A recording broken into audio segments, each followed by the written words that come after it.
welcome to Nerdsplaining Podcast. I'm your host, Eric Da Silva. With me, as always, is my co-host, Jose Romero. Greetings and salutations, nerdites alike out there. Yet another week. I think we missed a week, didn't we? I think we did. We missed a week in That's Geek. okay. It's 2 weeks in Geek. We're coming back strong. Coming back strong. A lot of nuggets. Very excited to talk about Guardians coming up. Little spoiler talk. It's been a couple weeks. I'm sure everyone's seen it by now. I needed to watch it a second time just to take it in. There you go. To see it twice to make sure his opinion is solidified accordingly. Actually, I'm excited. I don't know if we're gonna do a show. I know Memorial Weekend. I'm not sure if we're gonna do a show not next week. We'll ice that. We'll see. But happy Memorial to everybody there, and I'm excited because the month's gonna end. Which normally I don't want time to go fast, but we are quickly approaching the mega month of June. Right, this is the March. March is big, but June is a monster month. If you thought May had a lot, you aren't ready. May had for nothing. June. March is still the second. Well, until June comes up, we got kicking off with Spider-Man to the Spider-Verse. Excited to see that. I'm not sure when I'm seeing that. Transformers, whatever, but I get it. Fair enough. We're gonna watch it.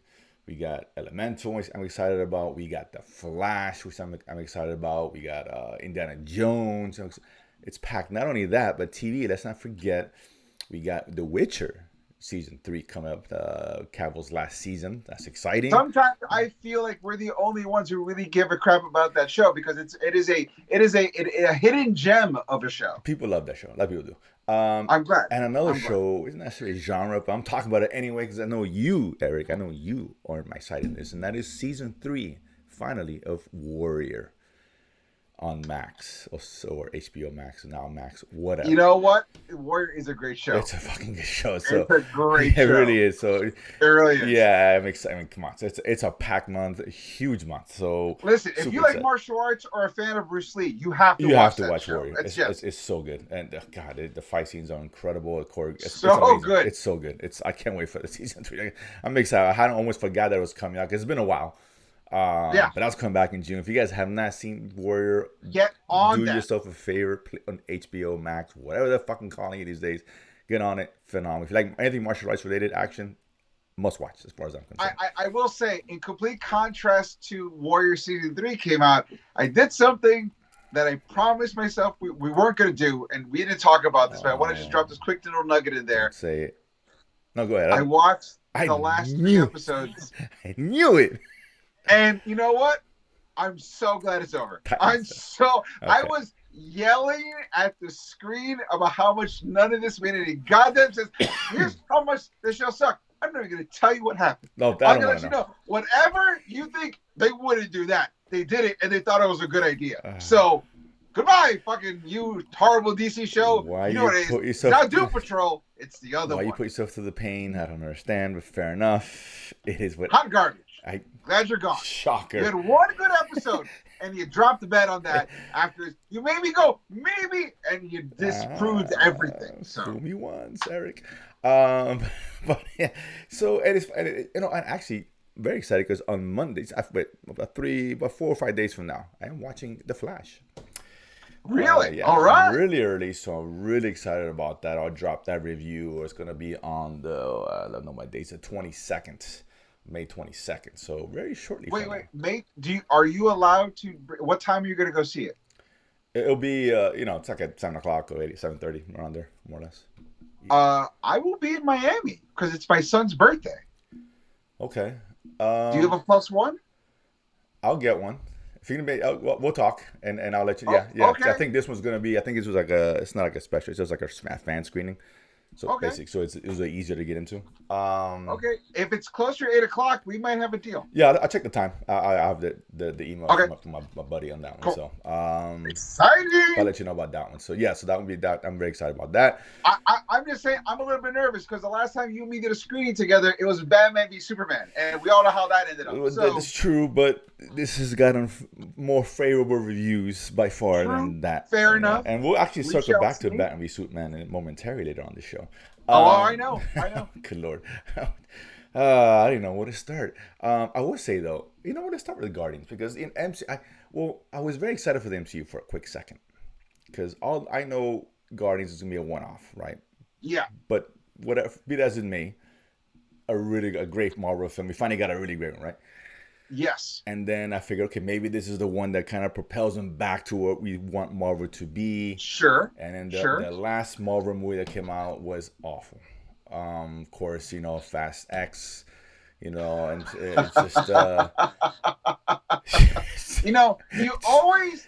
I always am like, oh no, has he been exposed to something I have not? And then you lay this turd on me, and expecting me to be like, oh no, not right there, Mark. Listen.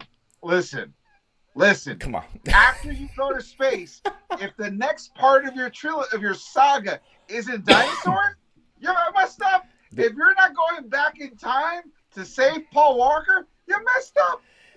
It's really. I hate. I think I may have liked the last one better, and that says a lot.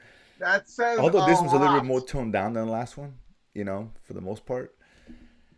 Which is weird to say. The movie with Jason Momoa is more toned down. Jason Momoa actually he's weird. He's great. I got a credit's due. He's the only thing I like. Really, because his hair looks ridiculous. No, every scene in his hair in the trailer, I'm like, what grown man walks out? When you see it in context, you kind of know why it's like that. So, but not that well, maybe you're watching. I don't know. I don't want to spoil anything, but yeah, I would say this. So from the very beginning, right, I'm sitting down with a couple of friends of mine, and obviously we had Dom and.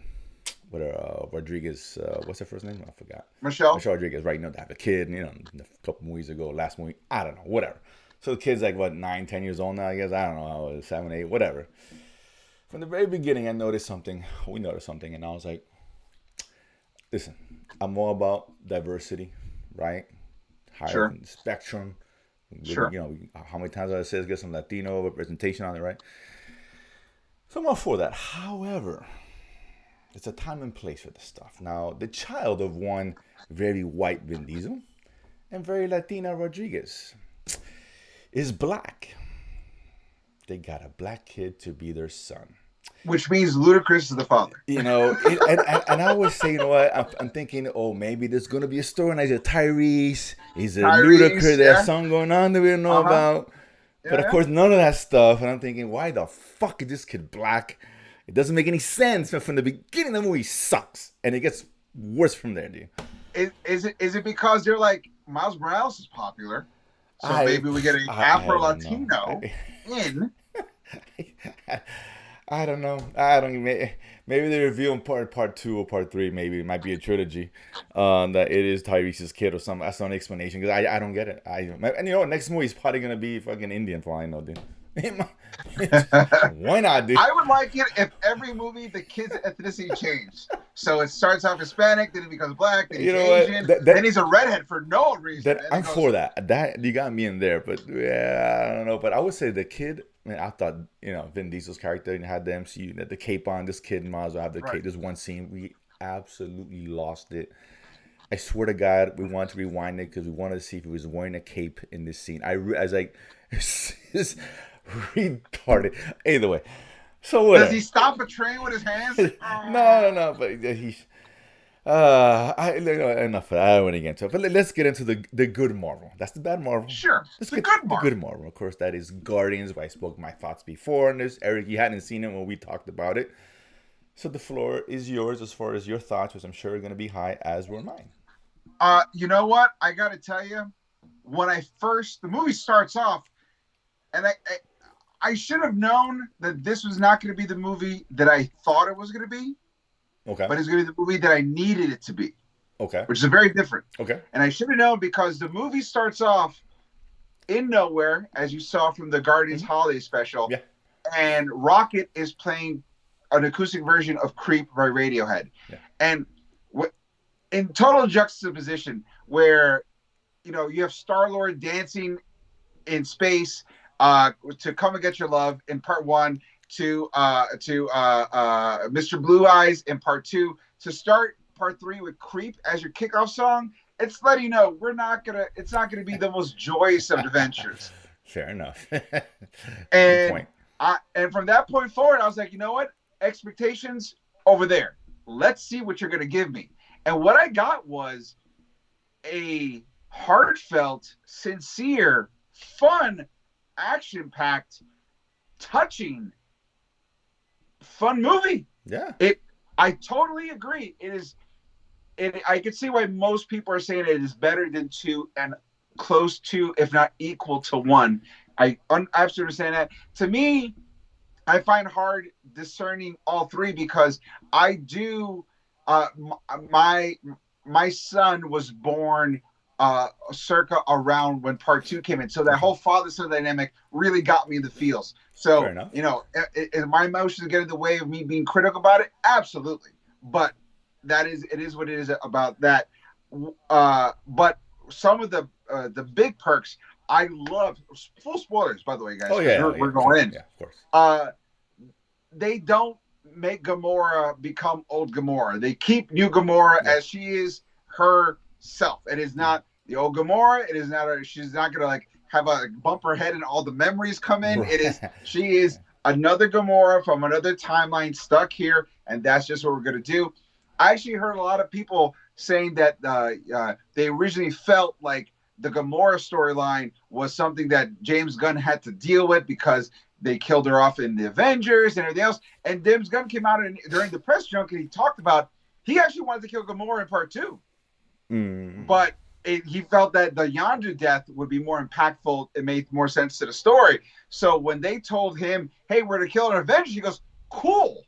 But if you're going to kill her, what are you going to do afterwards? And they told him, and he goes, great, awesome. I'll deal with that in my next movie, because he wanted to kill Gamora, and that was a really interesting take on how that death scene was going to work, which I thought was really cool. It kind of took away from all the detractors about like, oh, James Gunn had to deal with this. No, James Gunn was for the death of Gamora. That's just,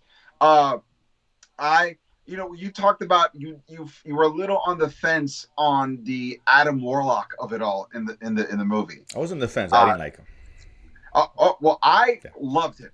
And I'll tell you why, is because Adam Warlock in the movie is a condensed version of like the first 5 years of him appearing in Marvel Comics. He was a big, like, put it this way, Adam Warlock's second appearance is he kidnapped Lady Sif from Thor because he's like, this shall be my mate. And Thor had to fight him to save Lady Sif. He was just thinking about getting down with chicks because he couldn't. Listen, everyone's like, oh, Adam Warlock, he's like Space Jesus. You got to give him gravitas. Yeah, he becomes Space Jesus. Even Jesus wasn't Jesus until he got 33. So this is his born. He's almost like he's a less aware Vision. Vision and Age of Ultron was like, I'm still learning I have all internet knowledge, and I love life. My problem with Warlock, I mean, I don't think it was great, but the problem you could have taken him off, and the movie would not have changed, not even the slightest. Well, honestly, you could say the same thing about Mantis in part 2. She didn't do anything to the movie. That's a fair point, but we're talking about part 3, and we're talking about I understand. But what I'm saying, and part 2 had its issues, which is why I think part 2 is the worst out of the 3, right? But that's a different. But Guardians has a history of introducing a character at first, and then after the introduction, they really build the character up afterwards. So to me, Adam Warlock was a great build-up intro character. A great intro character. It gave you a little bit of who he is, a little bit of his power set, but gave a wide berth of growth. And I'm cool with that, because this isn't the Adam Warlock movie. This is Guardians introducing Adam Warlock. So I'm cool with that. I thought that the Star-Lord character growth was incredible. I thought the Rocket, really, this should have been called Rocket and the Guardians of the Galaxy. That's what it was. It was the Rocket. And he really was the heart and soul. Yeah. When you see his backstory, oh man, it is beautiful and tragic in the best, worst ways possible. I thought that the growth of Rocket, when Rocket finally accepts that he is Rocket Raccoon, and the end of that movie, incredible. I know tons of people talked about the fight scene in the hallway, which is the culmination of the team coming together. That was cool. Super dope. Cool. Yeah. Love that, especially because it was done to the Beastie Boys. Beastie Boys song. Brooklyn. Yeah. Yeah. Fantastic. Yeah. And that on a loop for 10 minutes. Yeah. Just give me that. Yeah. The dude who plays High Evolutionary from Peacemaker, I'm not going to say his name because I'm going to butcher it right now. Probably one of the best Marvel villains, not because of like, oh, I see his point. No, he's a straight up piece of garbage. You don't see his point, but he was so committed to being this piece of garbage that you could not be but help yourself being all like, every part of me that is believing in the suspension of disbelief believes you and wants you to pay for all your crimes. There's nothing redeeming about you, and that's cool. I like a believably piece of garbage villain because, unfortunately, we've all met piece of garbage people. So to see someone, if you gave a piece of garbage person that you know in your life a super intellect and unlimited resources, you could see them being high evolutionary-esque, and I thought that was incredible. I also one of the things the High Evolutionary does, they say in the movie, is that he created multiple species, like the Sovereign from Volume 2, like the Ani-Men from the comics. You never see them, but it's kind of referenced. The Ani-Men are sort of like what the Counter Earth people were. He created Counter Earth as well, which you see in the movie. There's a third species he created, which they've appeared in the movies. I forgot what the name. I think it's like the Druins, but they're the people who look like they don't have a mouth. They have like a cracked face, and they're like grayish. He created them too. And then in the comic books, they look totally different. But it's neither here nor there. But he's creating like a fifth series of humans, which are the children that end up becoming a big part of the third act of the movie. And he said something where he's like, these kids can put together like a hyperdrive combustible thermal engine in less than 2 minutes. They only require 30 minutes of sleep. They can go like 2 weeks without eating, but they can't think of any original idea. They can only excel in what's been created. And I was like, oh, you created living chat GPTs. That's what you created. They don't create anything new, but they can coalesce everything that's been established and give you the best version of that thing. I thought that was kind of a really interesting kind of commentary on what is creativity versus what is functioning. I once again, maybe reading too deep into it, and I thought it was great. And here's the best part: none of the Guardians died, which we all thought. Oh, and that's funny because I didn't mention that because you actually wanted to see one of them die. I thought for sure Batista was going to die because he said he was done with the series. I thought that they're going to kill either Rocket or Groot because I was like, they're going to save money in future movies by not making a full CG character. And screw me, both CG characters not only make it to the end, but survive the next incarnation of what the Guardians are going to be, which I thought was great. And I love the fact that in one of the post-credit scenes, you see the next version of the Guardians, which includes Rocket, which includes Groot, who's now grown into what some people refer to as Apex Groot or King Groot. You see Adam Warlock part of it. One of the little kids that they saved is there, and her name is Phi, which is a reference to Phi Lavelle, which in the comics is the daughter of Marvel, which is the original Captain Marvel, who she too becomes not only Captain Marvel for a time, but she also is the replacement Quasar.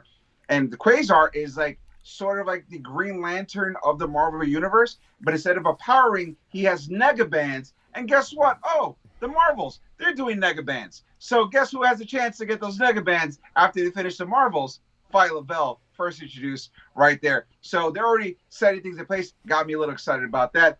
Overall, if Guardians 1 is like a 9.5, then this movie is like an 8.9 at worst. And definitely worth the second watch. Super fun. Pleasantly surprised. I hope this is either Marvel course correcting or just James Gunn mic dropping going, I got Superman next. James Gunn. Either way. This is more James Gunn than anything else, I think. Which is good news for DC fans, obviously. Absolutely. Because, he always does good, and this is just another example of how good a director he is, and he can handle that, the emotional impact along with the fun and all that stuff that we like to see in superhero films. So this is exciting. I'm not it gets me more excited about Superman, right? And what you can do with that. I mean, come on now. So yeah, it was great. I mean, like I said, so well done. Like I said, in terms of the overall, but we mentioned this over the overall storyline of when MCU, what they're trying to accomplish. There's nothing to do with anything about that. Nothing was dropped, which is fine, and I expected that. Right. So what I'm not gonna gripe on what I like. If the next if Marvel doesn't do anything, then I'll be like, okay, what the hell's going on here? I will say, what a huge stark contrast in the quality of CG and filming with this versus Quantumania. I liked Quantumania, but after seeing this, I'm like, oh yeah, this is what great Marvel looks like. I forgot that. James Gunn. I mean, it's just, right. I mean, it's as simple as that, right? You have a good Yeah, director, someone good behind the camera knows what he's doing. This is what you get, right? And he has the freedom. I'm sure he had the freedom to do what he wanted to do because he wanted to end it his way, right? absolutely. You're right. Mic drop. Hey, I'm done with Guardians, and I'm afraid someone else doing Guardians because that's a hard act to follow, because James Gunn, he knows his characters. You can just tell his heart and soul's in there, and I just don't know if no director can duplicate that. I will say one picky note. Mhm. One picky note. And once again, spoiler. In the first post-credit scene where you see the new Guardians of the Galaxy, Right. I love the fact that they're all talking about what their favorite songs are on their playlist right now. I thought those are really cool to kind of show like that's the one influence Star-Lord had. Everyone is, Sure. we got to jam or we're gonna be an adventure. I thought that was great. As much fun as it was to hear "Come and Get Your Love Again" when they go into battle this time, I would have really liked if they got to they didn't use "Come and Get Your Love," but they used the song that they used in the trailers. Which Oh my God. Oh, I know what song it is. It's in my head. I just can't give the name. Yeah, I got you. yeah. So but I'm trying to remember. But that's the song that I wanted them to play. I think that would have been, the perfect song. I wish I can remember right now. And it's in my head. Yeah, it's in my head. Yeah. But no, I guess whatever. That's fine. It's a small gripe, but yeah, it's great and it's small gripe. Small gripe. It's a small gripe. It's fun as hell, no doubt about it. I mean, that's a good way to kind of again for Marvel, skip Fast X so you have the memory of Guardians in your head as long as you can, because Fast X just brings you down really bad. I'll wait till Marvels. Wait till Marvels. I'll skip Fast X. I'll wait till Marvels. Which could be just as good as Fast X. I think it might be a little bit better. I'm hoping. It better be there right now. Jesus. Let's stick with Disney here, because this one I caught last minute. We was prepping for the show, and we had talked about this way back over a year and a half ago, maybe, I don't know, a year ago. We talked about the Galaxy's Edge, or whatever. The hotel, the new hotels in Disney, and very expensive to say the least. What was it like? Very. I don't know, like 5Gs for 2 days for the family of four, something like that, or $1,200 a night per person. Something ridiculous and completely unaffordable. Yes. That being said, they announced today that they are closing down after just 18 months. The voyage ends in September, apparently, for the Galactic Star Cruiser and whatever. So, what a shock. When no one can afford it, no one's going to go. Listen, you're not going to make any money.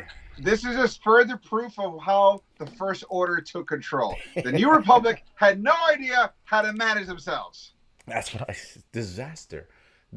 Come on, guys. Who is going to spend 5Gs? Get out of here, man. I mean, there's people who can afford it, obviously.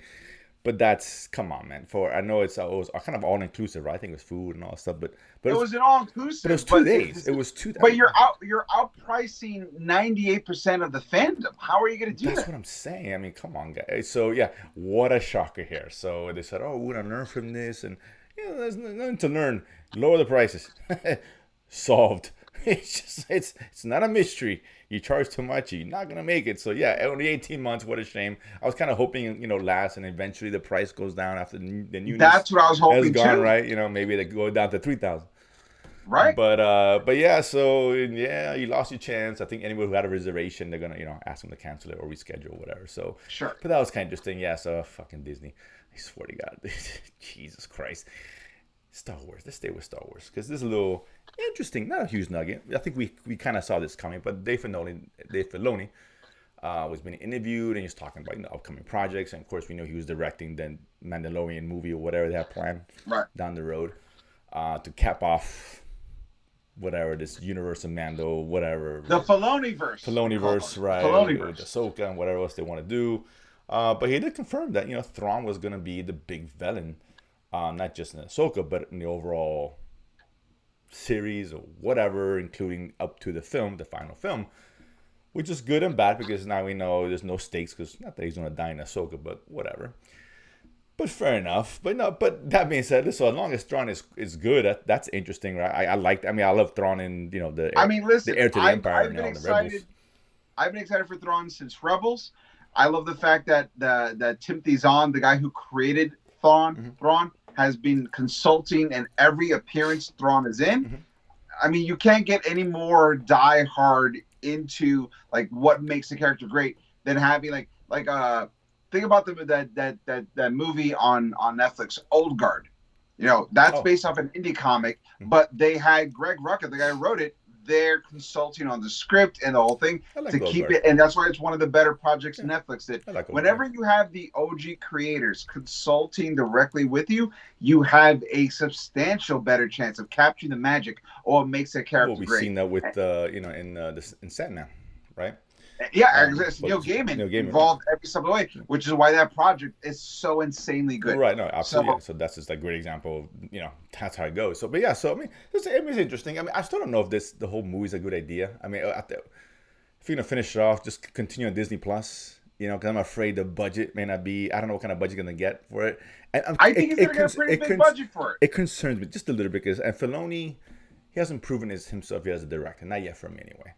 I feel like as a producer, he's been nothing but great. No, As a writer, been he's fine, fantastic. obviously, yeah, no doubt. But And he's directed, like, honestly, that Ahsoka episode from season 2 is probably one of the best episodes of season 2. Yeah, he was fine. So, He was, like I said, the first one wasn't good. The second one he did was good. I mean, like I said, it has not proven yet. So let's see, because that's like a 30-minute show. There's a full 2 hour or whatever, how long this is going to be. And, this is. And he's going to have a substantially bigger budget. I think you're going to be pleasantly surprised. I hope so. My opinion, I think so. It's just kind of weird. I mean, if you're in Disney Plus, just stay with Disney Plus. But put up a movie. It's just I don't like when shows do that, and I've seen other shows do that. It doesn't always work out that well. Right. Stick with what the bread and butter was Disney Plus. That's what made it. You could make a nice, maybe a 4-part episode, right, or whatever, 4-part series or finale or 6-part, and really dive into it. With a movie, you really kind of honing in just a couple hours, which is might not be enough time to close whatever they're building up to. I don't want this to feel like a third act alone, right? Well, I don't know if it's gonna feel like a third act, but I think it's probably gonna feel closer to like how an Endgame felt. Maybe it's the best analogy I can get. Perhaps because I don't want it to feel like Rise of Skywalker. I don't want that. Obviously, I want nobody wants that. But yeah, so I mean, let's see. But either way, so now we know it is going to be Thrawn, so that that surprise is ruined. Thanks a lot, David Filoni. I even heard that the movie's going to be called Heir to the Empire. That's what I heard as well, which is exciting if it is, because that disappointment because we're going to nail Thrawn because they're just going to they're calling it that, and not really taking anything elements from the story, and I was like, that would just make me mad. Because that story, I'm fine. Marvel does it all the time. Because that story, Age of Ultron had nothing to do with the Age of Ultron storyline. Infinity Gauntlet was not exactly the way it was before. Was not exactly. I'm cool. I'm fine. I'm fine. Next one, this is an interesting one because listen, I like Zack Snyder. Right? Let's talk about Zack Snyder. I'm a Zack Snyder fan. I respect him sometimes. Yeah, I mean, listen, he's not the greatest director out there. Visually, he is. I think he visually stunning. He's got some good shits and not so good. I mean, like most directors, no one bats 1,000.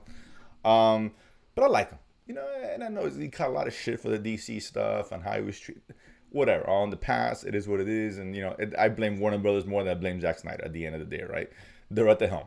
I blame Warner Brothers for letting Zack Snyder have full carte blanche. Right, exactly. There should be right. It's not his fault. He just you gave the keys to the car. He's gonna drive it. Yeah, absolutely. What it is. He put gas in the tank. That's your fault.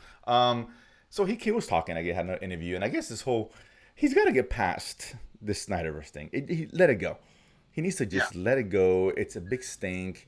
I get it. This is his baby. You got your 4-hour movie cut. Like, you're right. You had a big win with that, a huge win with that. And that never happens in the history of Hollywood. Never. So that's a huge win. Great, congrats. He did it. Move the fuck on. He's got his Netflix one. I forgot the name of it. Rebel Moon. Rebel Moon, right? I'm looking forward to that. What the hell, right? At least visually, it might be interesting. But they're talking to him, so he started talking about, I guess, his prior films with DC. And Mr. Snyder, it's so hard to defend this guy when he says shit like this, because I do like Snyder, but he's passing the buck. Because apparently, no one understood his film, which is why it failed, why it didn't succeed. And I got the quotes. I feel like a lot of people went into the movies going like, oh, it's a superhero romp, right? Let's have fun with it. And we gave him this sort of hardcore, deconstructivist, heavily layered, experimental, modern, mythological superhero that you really need to pay attention. That was not cool for them. They were like, what? No. All right, Zach, let me tell you something real quick. And I like Man of Steel a lot. I really do. I do too. I advocate for Man of Steel. Absolutely. The rest, nonsense. But I like Man of Steel a lot. But listen, if the audience doesn't understand what you're doing, that's your fault. At the end of the day, don't blame the audience. You didn't do a good enough job of presenting the product that people wanted to see. I enjoyed it. That's just me. But I know majority of people didn't like it. It was divisive to say the least in terms of Man of Steel, and the other ones were just bad. But do that. Don't blame the audience. Never say the audience. I hate when people say they didn't understand what I was doing. No, because you didn't do a good job of explaining what you're doing or expressing what you wanted to express. That's your fault. Do you remember when we walked out of Batman v Superman? The first thing I said when I turned to you guys, I was like, I felt like I just spent the past 2.5 hours looking at a movie and thinking the whole time, you're playing with my toys wrong.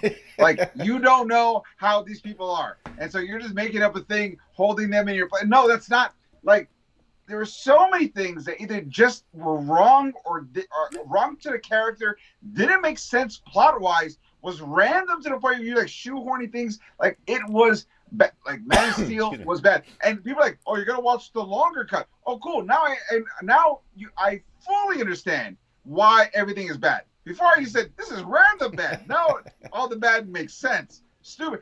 We had one of the first episodes of this show, we had a 6-way conversation.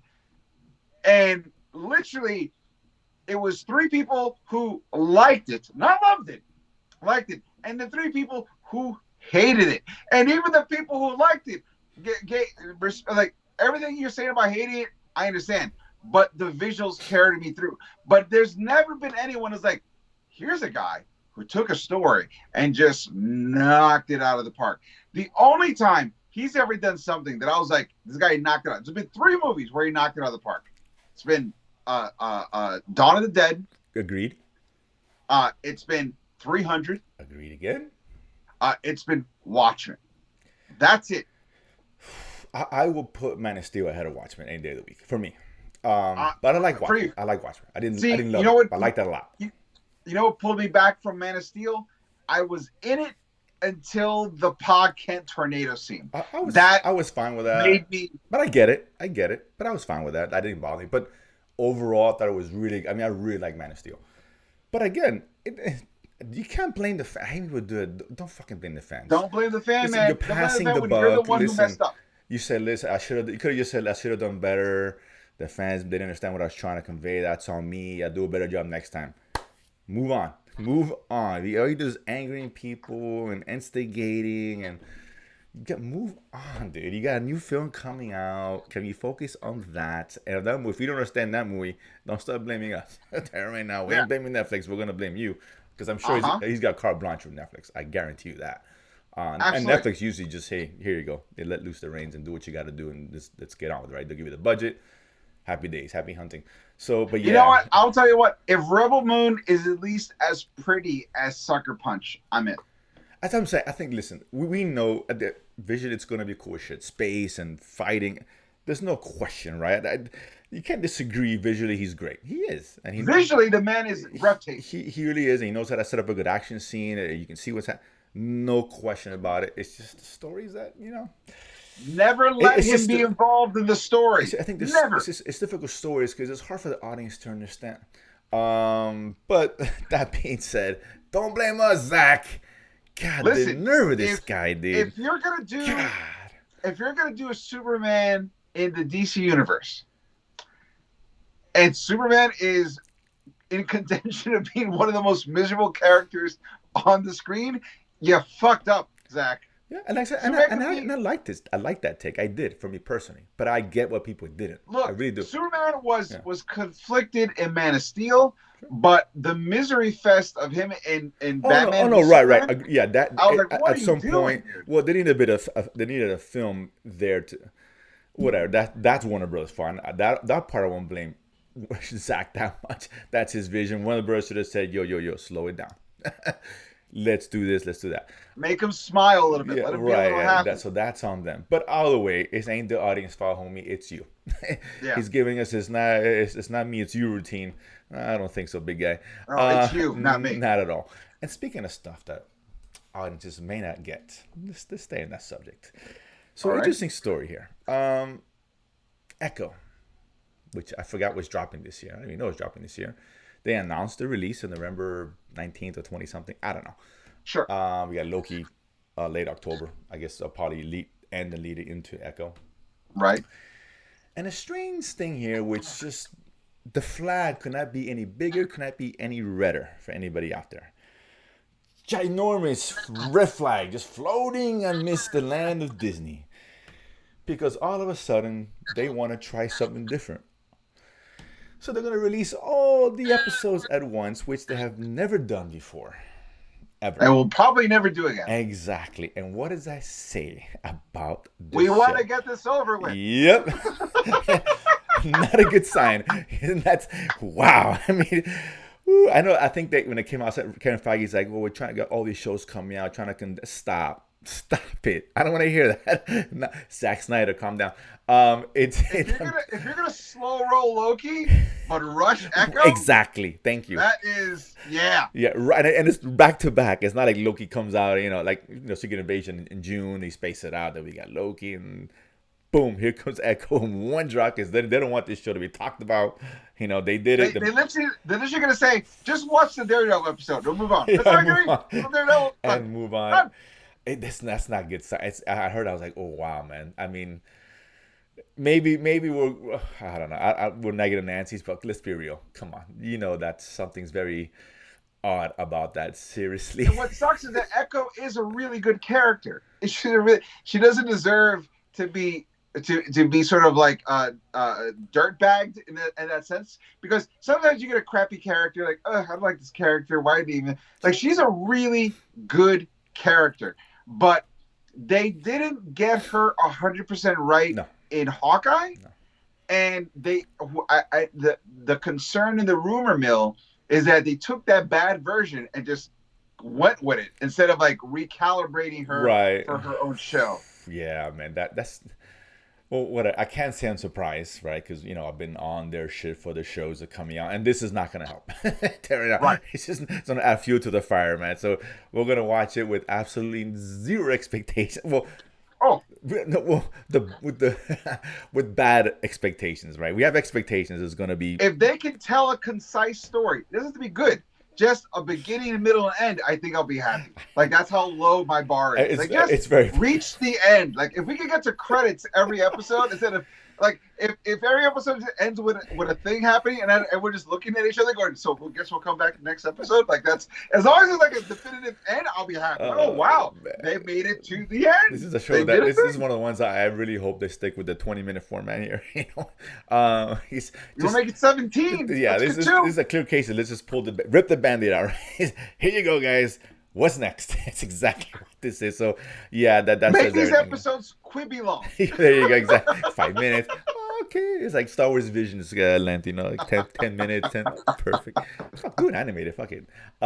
So I was sorry, news, and actually on something else that I heard. Speaking of Echo and Loki, I think it was they announced Loki obviously when they announced Echo, but they in the article in their press release or whatever, they're talking about starring Tom Hiddleston and Owen Wilson, etc. All these names are being mentioned. Who's going to star in it? But of course, Jonathan Majors conveniently omitted from their press release. Read into that what you will. Either he's got a very small role and is maybe not worth mentioning. Sure, it's possible. To get possibly credit due, or they're Ezra Miller in this thing, and it is what it is, right? Or due to legal complications, another variant will show up. I don't know if they're gonna reshoot. I don't know what's going on because we don't. That whole thing's still up in the air. Like that's gonna go to trial, so that could drag out. It really could. Maybe it's a good thing there's a writer's strike. At this point, you gotta give it space. give it time to let things marinate. But yeah, I got a feeling we won't be seeing. What if, in a complete horrible twist, let's say for some reason Jonathan Majors ends up being in the wrong and he's got to go to jail? What in a complete twist? Terrence Howard gets recast as Kang. We want the Terrence Howard cut, baby. You're like, oh my God, Rhodey's back. No, it's back. Oh wow, come full circle. Great. I heard it's just strictly rumors, but John Boyega's name's been popping up as a I replacement. heard that too. But I think heard that's more too. like fan casting than anything else. Right. I also heard the lead guy from Snowfall on FX has been bandied I heard around as that. I well. even So heard yeah. Denzel Washington. I mean, stop with the stuff. No, Stop with Denzel that. would no. Of course he's not doing Look, if Denzel's ever going to come to Marvel Universe, Blue Marvel. If you don't get Denzel from Blue Marvel, keep away from Marvel Universe. No, yeah. Denzel is Blue Marvel. Full stop. Yeah, I don't see Denzel doing that. So either way, but that's all just risk. But yeah, but I thought I was like, man, that's an interesting omission, an error, maybe an oversight, perhaps. Whatever. And speaking of casting, the big story of the week, and this is interesting here because Superman, of course, and there's been a lot of rumors coming out on the big trades. So when the smoke this fire, if you will. So they start announcing this stuff. There's usually some legitimacy to this. So a few things. Let's just start with the one because this is like, I think 4 of the major characters, 3 of them. First is Lex Luthor, right? Nicholas Hoult. Which, if you remember, I've already said who I think who should play Lex Luthor, and I'm very upset that the guy I wanted isn't even in contention. Well, I mean, maybe just the rumor is Nicholas Hoult. Maybe that's not true. I doubt. I think it is, and I like Nicholas Hoult, and I think that's interesting. I like Nicholas Hoult too. And if this is true, this ends up coming to fruition. It's a good choice. I like him a lot. I really do. And I like him, but you can't tell me, especially after watching John Wick 4, that Skarsgård would not be an incredible Luthor. I can't disagree with that. Absolutely, I can't disagree with that one at all. So Skarsgård, and separate note, needs to be in some superhero film. I think coming up at some point, particularly a villain. Either way, but yeah. But Luthor, if not Luthor, Brainiac. But even then, I think Luthor is sort of like a missed opportunity. But look, Nicholas Holt's great. He really is. I like Nicholas Hoult a lot. He's in a show now. Nicholas Holt's good. He's really good. Yeah, I don't know if they're gonna go with the bald version or what kind of version Lex Luthor we're gonna get. You gotta go bald. You can't. It's like saying, like, are we gonna make Black Panther a white guy? No, you gotta go bald. I would assume so, and avoid some of the pitfalls we got with speaking of which, Zack Snyder. J.C. Eisenberg, which is a complete miscast, but whatever. Complete miscast. Well, no, it was well cast. It was a really good role. It's just the audience didn't understand it. That's it was really layered. The deconstruction of the character of Lex Luthor. Let me tell you something. If you don't know Lex Luthor, if you're like, who's Lex Luthor? Is it Gene Hackman? Is it who? Watch Superman the Animated Series. Lex Luthor, voiced by Clancy Brown. Yeah. That's Lex Luthor. Yeah. You get that and you make it live action and you're in. In fact, get any actor and have Clancy Brown do the voice. I'm so excited about that. Pull a Vader, pull a Mando, do that. Like I want that Luthor, or as close to that Luthor as possible. I don't want Jesse Eisenberg. No, we're not. Look, we trust in James Gunn, right? Clearly. So yes, absolutely. So come on, we're not going to get some ridiculous version of Lex Luthor. So and Holt's are very capable. I like him a lot. And by the way, if you've ever read All-Star Superman, that is probably the most super crazy, insane Luthor you're ever going to read. Not crazy like Joker, not that, but like 10th dimensional chess and understanding super science crazy. And I love that. Like, it's one of the best Luthors I've ever read in terms of like how big his brain gets. And I really hope, like, if that's what you're basing Superman Legacy off, is All-Star Superman, that's going to be awesome. I don't want to see Luthor be the main villain, though. Yeah, because we've seen that. I don't want to see Superman, but we've seen that too many times. He can be in that world and maybe be the man behind the man, per se. But then either be Brainiac or whoever going to bring in as a villain. I don't want to, because it just, Superman versus Lex Luthor is just, it's passe. It really is. I mean, because you gotta look. Here's the thing: you could do Luthor as the main villain, but you got to give Superman something to hit. So you got to put Luthor in like his Luthor armor, almost like his like Iron Man armor. That'd be fun. Maybe. I think it's too soon for that. I love that. Too soon for that. But fair enough. If you don't do Luthor in his armor, which is the only way I want Luthor to be the villain, then you got to do Luthor creating Bizarro or something along those lines. Exactly. Because if you just again, I trust James Gunn. I'm sure he knows what he's doing more than you and I ever would. But that being said, it's a wish list. That's all it is. Get the Superman last. Let's get to Lois Lane, who's there's 3 actresses that were being named, all in contention. Oh, who I like. One is I have her name here. I lost Emma Mackey. Not relatively known. It's just a show called Sex Education on Netflix, which is Yes. fantastic. She's a female lead in that. She's really good. We got what's her name? Oh my God, from Mrs. Maisel. Rachel. Marvelous Mrs. Yeah. Maisel. Which to me, I hope she's the one who gets it. Rachel Brosnan, I think his name is. Rachel Brosnan. Yeah, like her snappy. Oh, like, fantastic! I think she'd be the best one. Yeah. She has a lot of Margot Kidder in her. Yeah. And I really like that. She's got great comedic timing, obviously. It's a great really comedic great show. And if you've seen the first episode alone, a stunner and a looker. Oh, no, yeah, of course. Yeah. That first episode alone, I was like... yeah, no, she's great. And she's a total package. I would love to see her there. And she's, I think, absolutely. She's 32, so she's right around the age I think they're trying to get this. The other thing that put up was, what's Hugo Weaving's daughter? Oh my God. Hugo Weaving? No, she was just in Scream 6. I forget her name. Oh, I know you're talking Samantha about. Weaving. Yeah. There we go. Thank you. Samantha Weaving. Yeah, she's poor man's Margot Robbie. Right. She could be an interesting choice too. She's got a good look. She's interesting, but the girl from Marvelous Mrs. Maisel. She'd be the top out of the three. She's the front runner. I think she'd be great for it. I would love to see that. That's a great hire. That's a really good high cast. No doubt about it. And the Superman. You hear his name, David Corenswet. Not a known. That's the guy in everyone's top list apparently. He's relatively unknown. He was this movie Pearl, came out like a little horror film. He was fine in it, but he's undone. That's not a whole lot. But he's in his 20s. He's 6'4". A lot, which is one of the things that surprised me that he's 6'4". Yeah, sorry, did not realize. Yeah, I didn't know either. A little bit. He needs to bulk up. You need to bulk up. Like, I don't know if he's like. First of all, let's just be honest here. When you saw Henry Cavill in Man of Steel, that dude, he was jacked. Huge. He was jacked. He looked like an old school '80s He-Man action figure. Yeah, it was ridiculous. It was totally ridiculous. It was surprising how big that. Yeah. But if you pull back from Cavill, look at your other Superman, Brandon Roth, real skinny dude. Yeah, I mean, he was fine. He was like, and then Christopher Reeves had a build, not a huge build, just defined. This guy's more on the Christopher Reeve side build.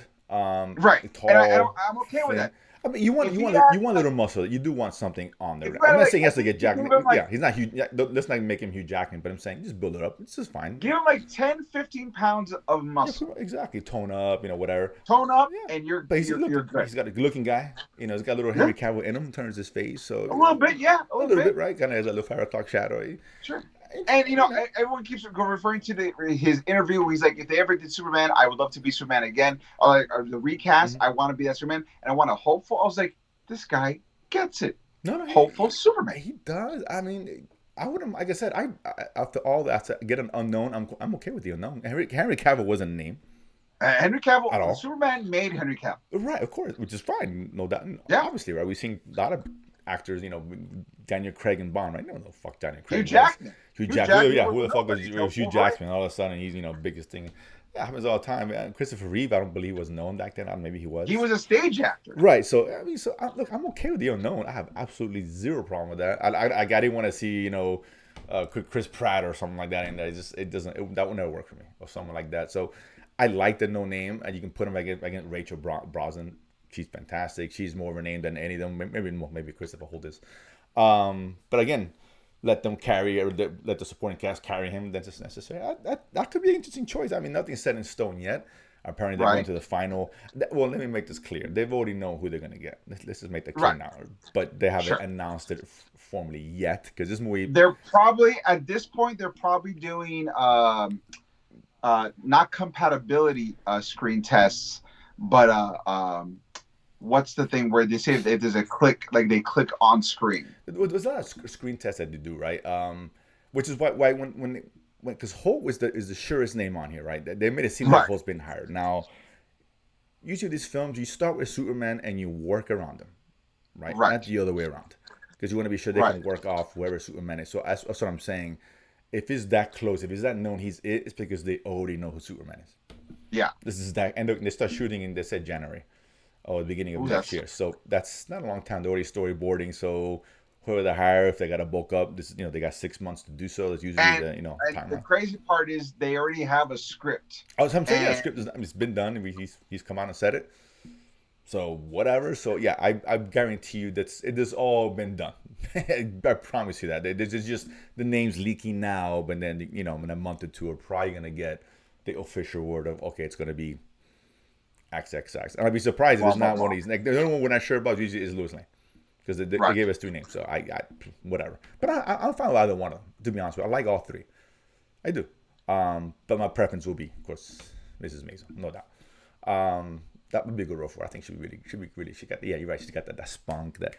Yeah, no question. I think she'd be really great for that role. If you need someone who's like the big dog on campus reporter, she has that. Like she walks in the room, she owns the room. Yeah, she pops. I think that would be inspired cat. I really like. Now they mention her names, like God, I hope she gets it. All right. Yeah. I'd be disappointed otherwise, but out of the 3 that they mentioned anyway, for sure. But yeah, so listen, I mean, okay, I'm fine with this cast. If this is the end up being the cast, okay, whatever, that's fine. It doesn't matter if the movie sucks, or if the audience doesn't understand it, hey. And by the way, other villains that I would like to see, Parasite would be a great villain. He was just featured in, as a matter of fact, new Superman series, which is phenomenal right now. Parasite is the big bad on that one there. That's Lois Lane, who's possessed by Parasite. Parasite on there. becomes a virus and infects all of Metropolis, hungry to absorb energy and power, which is great. But and Parasite is like Rogue, but like instead of like kissing someone and they pass out, they absorbs their power and their life force, and he gets the hunger. The more he feeds, the hungrier he gets. So that'd be an interesting thing to do. I would like to see that. Anything with a giant robot. Superman should fight a giant robot. It's classic Superman fights a giant kaiju-sized robot. I want that. That seems so easy. That's like what is it? It reminded me of Kevin Smith when he had the idea for the giant spider. No, but here's the thing: it's not the Act 3 villain. It's the end of Act 1 villain. It's the thing that's fine. So I was saying, and like the robot could be a test run for Lex Luthor, because another robot villain that's really cool is Metallo. Ooh, and Metallo is a cyborg, so you have that Terminator aspect thing going on. And the cool thing about Metallo is that he's powered by kryptonite. That's his energy source. There you go. So that would be a cool way. Exactly. So you could have Lex Luthor like running a Metallo program, running a Bizarro program, creating a parasite. And once again, Lex Luthor is there, but he's not the big bad. He's created these sub-villains that Superman has to fight. What I want to see. Superman is like, I know you were behind it. I just can't peg it on you because you're Luthor. You are the Kaiser Sose. You're always out of breath. Which is that's the way it should be. That's the way it should be. Like, usually, Lex Luthor in the first film, like that should be down the road, right? We know the audience knows Lex Luthor, but Superman's still in the dark about who he is, right? Maybe they're friends, maybe they're Superman suspects, but he's not sure, right? He hasn't come out, right? So that would be an interesting take. I did hear out some article, I think, I don't know if that's true or not, that Crypto was supposed to be in it. That'd be kind of fun. You've never seen Crypto in a movie, that's very James Gunn to have Crypto. Yeah, absolutely. You know what I'm saying? I could totally say, I know that's true or not, but I could absolutely see Crypto in it, because what was it? Question. Cosmo, kind of. I say question, because Cosmo's in Guardians, and Crypto might be in this movie. Is there going to be a super dog pee scene? Because there wasn't one in Guardians. I was very surprised there was no dog pee scene in Guardians. I was like, congratulations, James Gunn. Real class act move. Because every time there's a dog, there's think about it. Resist the urge. Even in John Wick 4, there's a dog pee scene. That's true. That's right. So you have a dog. The dog's going to pee on somebody. It's just the way it goes. There was none of that in Guardians 3. I was like, bravo, class act. But if you're going to put Crypto, is there going to be a dog? Like, think about it this way. Superman fights Metallo. Big fight. Finally it ends. And just as Metallo's about to get up, he gets peed on and his short circuits. He falls down. And it's Crypto. You're like, you know what? Kind of works. It's obvious and cheap, but it's like one of those old gags that still makes you laugh.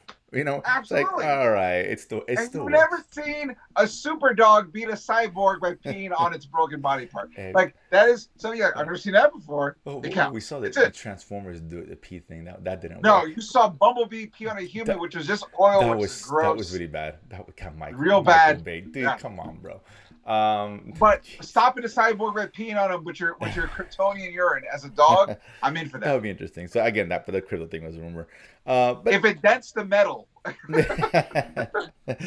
And with that, those are the nuggets for the week. Yes, guys, thank you so much for tuning in. We appreciate all the love and support you guys are giving to us. Don't forget to hit like and subscribe here at the Latin Nerd Network on YouTube. If you like the show, check out all the other shows like The Watchers, like Dennis's Choice. More shows coming our way. Don't forget to, if you like and support us here, you can go to our social medias at Nerdsplaining Pod on Instagram, at Nerdsplaining _ on Twitter. You can go to ericdasilva.com, EricDasilva, to listen to all the original audio episodes. While you're there, don't forget to pick up my album, Adorably Offensive. I am starting to go back on the road, guys. I was just in Columbus, Ohio this week. I will be appearing in Florida and in Minnesota and other places too. So please let me know where you would like me to appear, and I will give you more updates as the year goes on. Don't forget to go to dangersquad.com to see the development of a graphic novel I'm developing. If you're a nerd and you have kids about like 8 to 13, or just someone who likes like fun cartoon mystery humor, this would be a book for you. More information on that as we're coming along. We just finished chapter 2. Super excited. I have more information on that as we come along. And don't forget, if you have any questions, let us know what you thought about this show. Let us know what you want us to talk about. We love hearing from you. It is always awesome. As always, guys, I have been Eric Da Silva. This has been Jose Romero. We have been Nerdsplaining. If you don't know, now you know. Boom.